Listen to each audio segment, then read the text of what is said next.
Ballard up to the wing.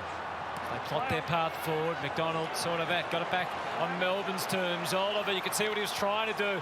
He didn't connect, and that allows Collins to come charging through.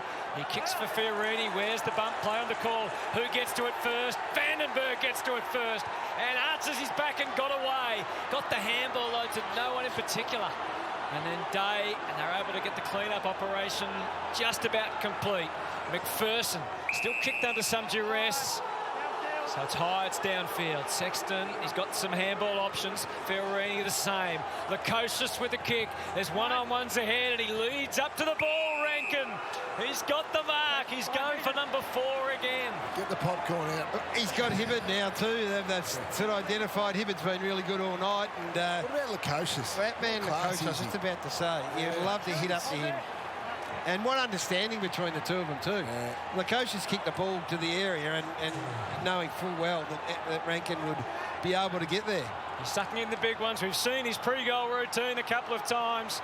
He can see this ball going through the middle. On debut, this young man has 3 goals to his name. Less than 5 minutes remaining to tie the ball game. He's missed a couple now. I don't think he's done with it though, Hutto. No. I don't think with 4.5 minutes he's done with. He wants the ball though late in the game. It's a great time for a young player, but Lukosius to Rankin was like a quarterback to a wide receiver. Yeah, it was. Understanding. Well, that's the point that gets them within striking range of the lead. Salem just pops it up. He goes for the tallest and most reliable man for the D's, but it falls for Fiorini. He steps up and can't get the connection he was after. And I think the mark's going to be paid. Kick through it. Sometimes a lot under pressure players just don't kick through the ball fully. Oh, how are you feeling at home, Melbourne fans? And to the Sun supporters as well. It's gripping with just over 4 minutes remaining. So critical for Sam Day the last 2 contests when they've tried to exit with Maxi Gawn. He's hard the contest. They've got it to ground. Witts is off the ground. Sam Day's going to have a really big say in this if the Gold Coast Suns are going to win it. And 2 great results the last 2 outs. Get the Dicko in just a moment, but let's see how Day goes against Gawn. Obviously, without the big guy out there, with Jared Witts not there, Gawn can take the initiative out of the ruck. Could be critical in these last few minutes. Viney, as he's done all night, straight ahead trying to get the job done. Brayshaw mishandles it a little. Miller pounced. They chain up the hands, 1, 2, but not 3. Vandenberg saw to that. And that's holding the ball. Well, his effort's been huge. The effort before from Vandenberg was magnificent, right up until he handballed it straight back to a Gold Coast Sun.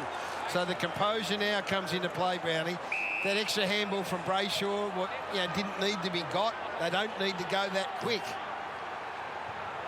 Good news for Gold Coast. Jared Witts, this ball's going to land on his head. He's back on the field. Great stuff, but he's out-pointed, out-marked, out-muscled by Gawn. Just when we gave Day the wrap. Yeah, actually, Witts was there. It was Witts and Day against Max Gawn. They shouldn't allow that to happen.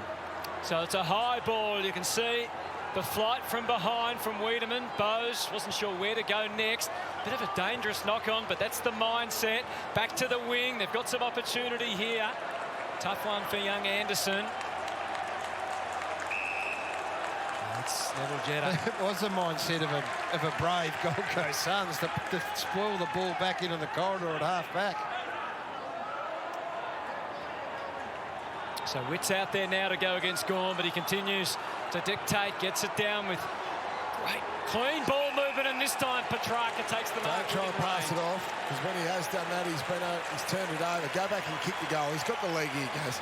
And Clayton Oliver, he's taken big steps forward. Again, not blazing away. It was a brave kick, to be honest. You turn the footy over in that part of the ground with, this amount of time on the clock. Well, he asked how long there is to go. Yeah.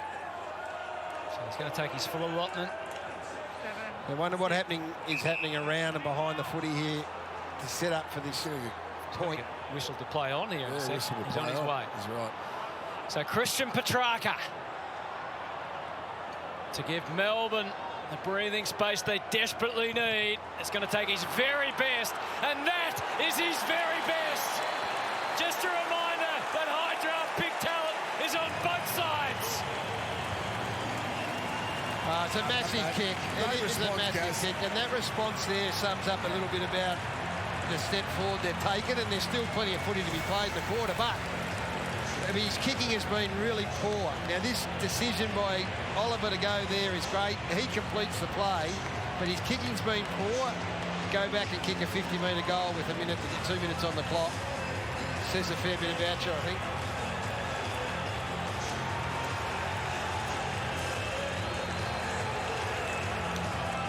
His kicking's been so poor, Christian Petrarca. He's only going at 36% from his 11 kicks. He's a better player than that. He's more skillful than that.